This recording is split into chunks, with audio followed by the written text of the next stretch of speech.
Viewers வாங்க அசோகா எப்படி செய்கிறதுன்னு பார்க்கலாம்.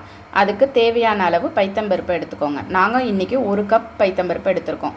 இதை எடுத்து ஒரு வாணலியை வச்சு அது சூடானதுக்கப்புறம் இந்த பைத்தம்பருப்பை போட்டு வறுத்துக்கணும்.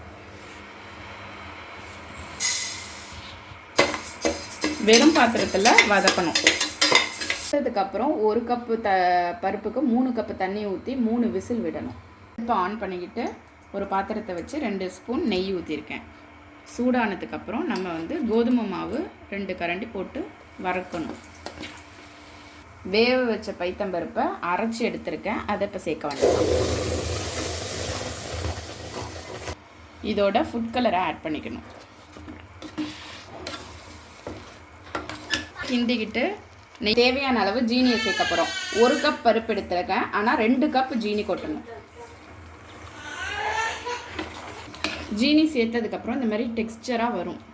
இன்னும் செத்த நேரம் கிண்டிட்டு தான் நம்ம இறக்கணும். சுவையான அசோகா தயாராகிட்டு. நீங்களும் இதை ட்ரை பண்ணிவிட்டு எப்படி வந்துச்சுன்னு கமெண்ட் பண்ணுங்கள், லைக் பண்ணுங்கள், ஷேர் பண்ணுங்கள். மறக்காமல் இந்த சேனலை சப்ஸ்கிரைப் பண்ணிவிடுங்க. Thank you viewers.